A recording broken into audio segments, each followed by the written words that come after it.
दुश्मन के दो रास्ते हैं, एक लड़ के ज़ेर करने का, एक एहसान करके दोस्त बनाने का। अब कौन सा रास्ता चुनना है? एक लड़ के उसको ज़ेर कर ले।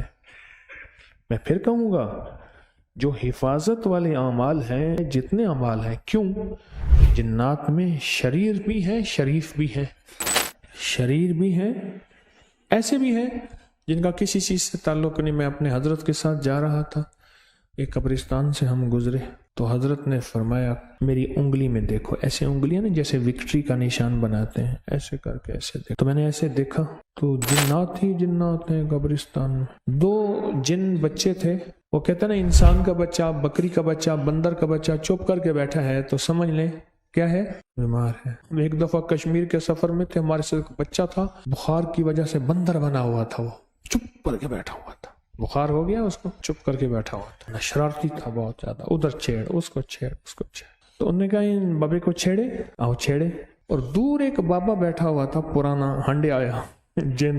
उसने कहा, ख्याल करना, मेरे हजरत की तरफ इशारा करके, मेरी तरफ नहीं, उनकी तरफ, कि ये हिजबुल बहर के आमिल हैं, वो जिन जो भागा और भागा।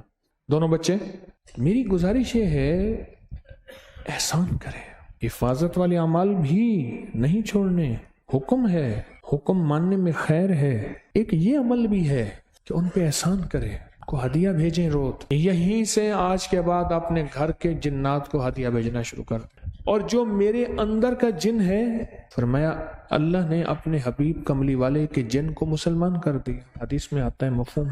मेरे अंदर का जिन है, उसको हदिया भेजना शुरू कर दें। यही हदिया उसको भी साथ भेज दें। क्यों कहते हैं, अपनी आंखों को हदिया दो अमाल को, अपने कानों को अपने अमाल का हदिया दो, अपने दिल को अमाल का हदिया दो। फिर देखो कि ये दिल, ये आंखें और काने और कान, ये अल्लाह की जात की तरफ कैसे मुतवज्जे होते हैं। फिर देखो तो सही, इनको हदिया दो। हमने हदिया का अमल छोड़ दिया। माल के हदिये की समझ तो आई, अमाल के हदिये की समझ ना आई। जब अमाल के हदिये की समझ ना आई तो वो हैरत अंगेज तौर पे नई चीज लगती है और अनोखी चीज लगती है। नई चीज भी लगती है और अनोखी चीज लगती है। ये क्या है? लेकिन जब आजमाते हैं, नफा ही नफा, खैर ही खैर, बरकत ही बरकत, आफियत ही आफियत। हदिया दें, जिन्नात को हदिया दें। उस हदिये से आपकी जिंदगी में खैर आएगी। एक दरवेश थे, मैं उनके पास खड़ा था, बिल्लियां ना ऐसे म्याऊं म्याऊं कर रही थी। मुझसे फरमाने लगे, ये 13 जिन हैं जो दिन रात मेरे साथ चलते हैं और मेरी हिफाजत करते हैं। ये मेरे शागिर्द हैं, बड़े अल्लाह वाले थे। बाबुल उलूम के एक दरवेश थे, उस्ताद जी अब्दुल मजीद साहब, मौलाना अब्दुल मजीद साहब रहमतुल्लाह अलैह। उन्होंने ये बात मुझे फरमाई, ये मेरे हिफाजत करते हैं। फिर जिन दोस्त बन जाते हैं, फिर जिन मुहाफिज बन जाते हैं, फिर जिन मुआमिन बन जाते हैं, मुआमिन बन जाते, मुआमनत करते हैं। और इसके वाकयात किताबों में भरे हुए हैं।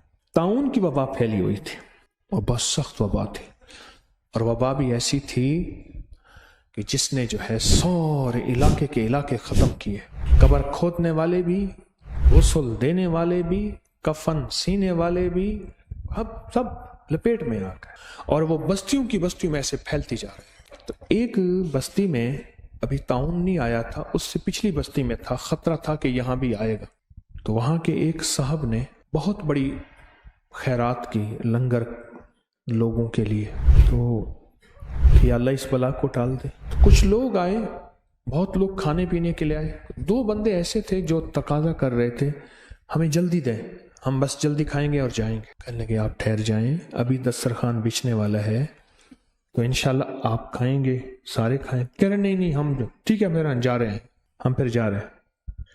साहिब खाना जिनकी दावत थी, वो उनके पीछे पीछे गए, आप ना जाएं, आप खा के जाएं। तो एकदम इशारा किया, सामने देखा तो घर ही घर हैं, आग जल रही है, जैसे खाने पक रहे हैं। कहने लगे, हम जिन्नात हैं, ये हमारे घर हैं, सामान उठा, रातों रात निकल यहां से, सुबह यहां भी ताउन आने वाला, निकल। बस वो भागा और सामान उठाया, निकला, और सुबह ताउन आया और मैयतें ही मैयतें। और ताउन की मैयतें तो फिर ऐसी तारीख में आती हैं कि फिर एक मरा तो सबका इंतजार, फिर कमरे में डाल के कमरे को लेप दिया, बस वही कब्र बन गई। इनको हदिया जब देंगे میرے پاس بڑے واقعات ہیں ہدیہ کے، یہ میرے پاس بہت واقعات ہیں کہ میری زندگی کا شعبہ یہی ہے، دن رات اسی کو سوچتا ہوں، اسی کو پڑھتا ہوں، اسی کو بولتا ہوں، اسی کو لکھتا ہوں، یہی زندگی کا شعبہ ہے میرا۔ حالات حاضرہ میرا شعبہ نہیں ہے، حالات حاضرہ میں سارا جہان چل رہا۔ جب ہدیہ دیں گے، ہدیہ دیں گے، اعمال کا ہدیہ اور مال کا ہدیہ۔ مال کے ہدیہ یہ کھلانا پلانا، اور مال کا ہدیہ میں ہڈیاں دیکھ لیں، گری پڑی چیز ہے ہڈیاں، اس کو بھی نہ چھوڑیں ہدیہ دینے میں، آقا کا فرمان ہے، اور اس سے زندگی میں انشاءاللہ خیریں، برکتیں اور عافیتیں اور حیرت انگیز بہت زیادہ آپ کر کے دیکھیں۔ ہڈیوں کا جب سے میں نے لنگر بتانا شروع کیا ہے، ہڈیوں کا لنگر جب سے بتانا شروع کیا ہے، میرے پاس اتنے نتائج ہیں آپ گمان نہیں کر سکتے۔ جب سے میں نے ہڈیوں کا لنگر بتانا شروع کیا ہے، بہت لوگوں کو بتایا، عام بتایا، اور جس کی وجہ سے لوگوں کو بہت خیر ملی، بہت برکت ملی، اور بہت مسائل حل ہوئے، اور ان کے گھر کے جادو جنات کے مسائل حل ہوئے۔ آپ میں سے کسی نے ہڈیوں کا لنگر ڈالا؟ جب سے تسبیح خانے سے سنا، ہڈیوں کو صاف جگہ پہ ڈالا، اچھا عمل ہے۔ ابھی ایک چھوٹا سا لنگر شروع کیا ہے، کیا ہڈیاں جو پھینکتے تھے وہی پھینکی ہیں، لیکن احتیاط سے اٹھا کے ایک طرف رکھتے۔ آپ خود سوچ لیں کہ اگر اس لنگر کو عزت دیں گے، اس لنگر کو وقار دیں گے، اور اس لنگر کو شان و شوکت دیں گے، تو پھر سوچیں کہ لنگر کی کیا برکتیں شروع ہوں گی۔ جو گھر میں ہڈیاں گوشت کی کھاؤ، ایک کونے میں رکھ دو۔ میرے آقا کا فرمان ہے کہ اللہ پاک جنات کے لیے حدیث میں آتا ہے، ان پہ غذا لگاتے ہیں اور ان پہ اللہ جنات کو غذا دیتے ہیں۔ ہمیں نظر نہیں آتا، ہمارے سامنے تو بلیاں کھاتی ہیں، کتے کھاتے ہیں، چیل کبے کھاتے ہیں، ہماری آنکھیں تو نہیں دیکھتے۔ تو یہ ان کو ہدیہ دے دیں کہ اور صاف جگہ پہ رکھیں۔ ہڈیاں جو بھی کھائیں، گوشت جس کا مرغی کا ہے یا جو بھی ہے، چھوٹے بڑے جانور، ان کو ہدیہ دیں۔ چھوٹے چھوٹے عمل ہیں، اپنی زندگی میں شامل کرتے جائیں، اور یہ چھوٹے چھوٹے عمل بڑی بڑی مصیبتوں تکلیفوں سے بچاتے ہیں۔ گاڑی جتنی مہنگی ہو، ہوا بالکل سستی ہوتی ہے، پمپ کی ہوا 10-20 روپے کی ہوتی ہے۔ اگر 10-20 روپے کی اس ہوا کو بندہ اہمیت ہی نہ دے کر، کیا ہوتا ہے، اس سے کیا ہوتا ہے، پھر کیا ہوگا؟ ان چھوٹی چیزوں کو اہمیت دیں، ان چھوٹی چیزوں کو ادب دیں، ان چھوٹی چیزوں کو احترام دیں۔ اسی سے زندگی میں بڑی بڑی آفتیں بھی ٹلتی ہیں، عافیتیں بھی آتی ہیں، رحمتیں بھی آتی ہیں۔